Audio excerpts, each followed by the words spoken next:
Olá pessoal, tudo bem? Nossa aula de número 4, parte 1. Nós estamos em classes gramaticais, mais precisamente em substantivos. E começaremos a ver hoje a flexão de gênero do substantivo. Por que aula 4, parte 1? Porque tem a aula 4, parte 2. Sim, esse assunto é um pouco extenso. Por isso eu dividi a aula em duas partes. Depois seguiremos para a aula 5.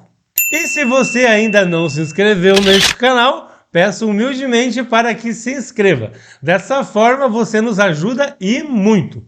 Outras maneiras de nos ajudar é curtir e compartilhar o nosso conteúdo nas redes sociais.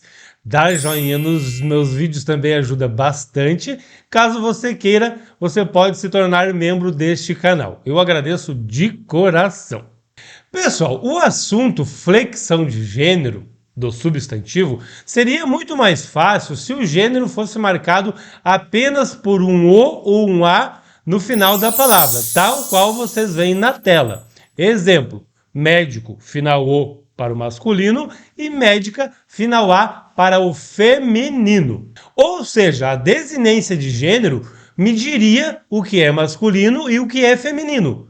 Mas a gente sabe que não é isso que acontece. Embora muitas palavras façam o masculino e o feminino dessa forma, sabemos que existem palavras cujo gênero não é marcado apenas com as desinências O e A lá no final da palavra. Por quê?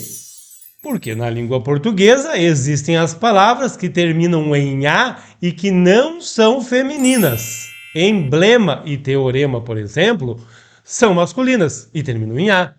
Uma forma, então, de sabermos o gênero do substantivo seria observando o artigo que vai na frente da palavra. Assim, sabemos que emblema e teorema são masculinos, pois, embora termine em A, o artigo que podemos colocar na frente é o artigo o emblema, o teorema. Colocar o artigo na frente, porém, também não me garante o gênero correto do substantivo, já que existem os substantivos que podem gerar dúvidas mesmo com os artigos na frente. A vítima, por exemplo, é masculino ou feminino? E alface? É o alface ou a alface? Para começarmos o estudo do gênero, é importante entender que existe na língua portuguesa os chamados substantivos uniformes e os substantivos biformes. Uni, pessoal, quer dizer único e forme quer dizer forma. O termo uniforme, portanto, significa uma única forma do substantivo.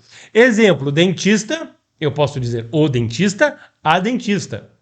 Os substantivos uniformes são divididos em epicenos, comum de dois gêneros, e sobrecomuns. Os epicenos são aqueles em que só é possível saber o gênero com a utilização das palavras macho ou fêmea depois. Esse é bem fácil, ninguém tem dificuldade aqui.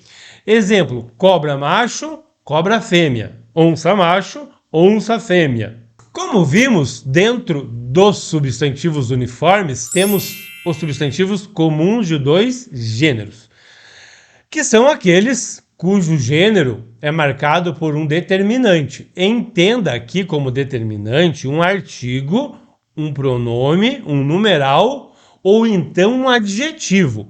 Exemplo com um artigo. Em o colega, temos um substantivo masculino, já em a colega, temos um substantivo feminino. São exemplos com os artigos o e a, marcando o gênero do substantivo. Poderíamos usar pronomes como determinantes. Exemplo, este colega, esta colega. Aquele agente, aquela agente. Já em primeiro colega e primeira colega, ou segundo agente, segunda agente, temos exemplos com numerais que também são determinantes. Ou então, colega querido ou colega querida. Agente famoso, agente famosa. Temos agora exemplos com os adjetivos, determinando o gênero do substantivo. Notaram que o que marca o gênero aqui são os determinantes? Em muitos desses substantivos, vocês só saberão se ele é masculino ou feminino, ou vice-versa, com a presença dos determinantes. Senão, não tem como descobrir o gênero.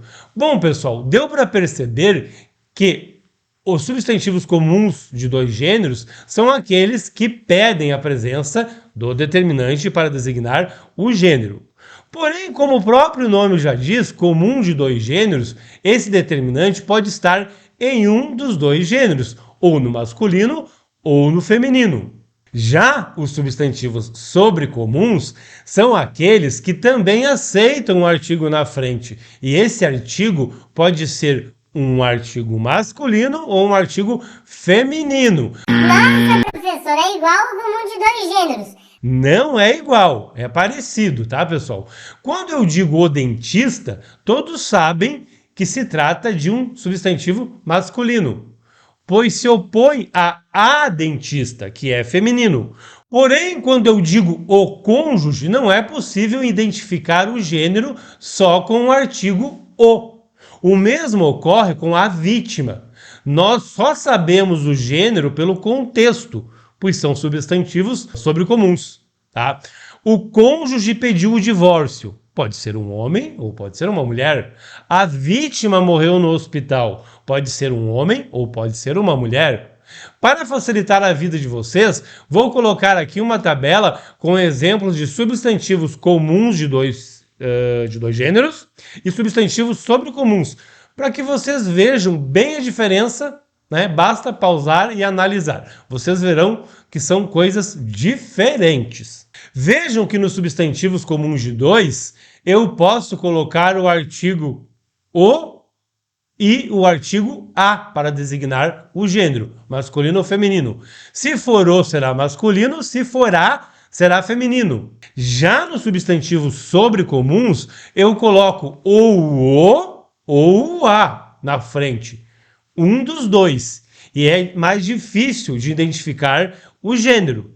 Agora falaremos dos substantivos biformes, que são aqueles que possuem duas formas para designar o gênero do substantivo. Bi quer dizer dois e forma, como vimos, quer dizer forma. O termo biforme, portanto, significa duas formas. Ou seja, são formas diferentes para designar o gênero do substantivo. Nesse caso, os substantivos podem ter radicais totalmente diferentes. Vejamos nos exemplos: homem para o masculino e mulher para o feminino. Notem que a palavra homem é uma forma bem diferente da palavra mulher. Os radicais são diferentes, né? Outros exemplos: genro, nora, boi, vaca, zangão, abelha. Pode ser, entretanto, que eles tenham o mesmo radical, sofrendo alguma mudança no final da palavra.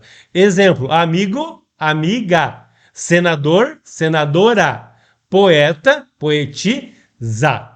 E de posse desses dados, nós já podemos ir para a nossa próxima aula, na qual veremos as particularidades apresentadas sobre o gênero do substantivo, pessoal. E se vocês desejam aprender português de verdade, do básico ao avançado, e dominar a língua portuguesa de forma eficiente, com a minha didática, é só clicar no primeiro link da descrição deste vídeo. É a sua chance de passar em um concurso de uma vez por todas. Português para concursos, pessoal, com foco nas principais bancas. Fica aqui o meu pedido para que você se inscreva neste canal, para que você curta, compartilhe, me siga nas redes sociais, pois essa é a maneira que você tem de agradecer este canal que tanto te ajuda.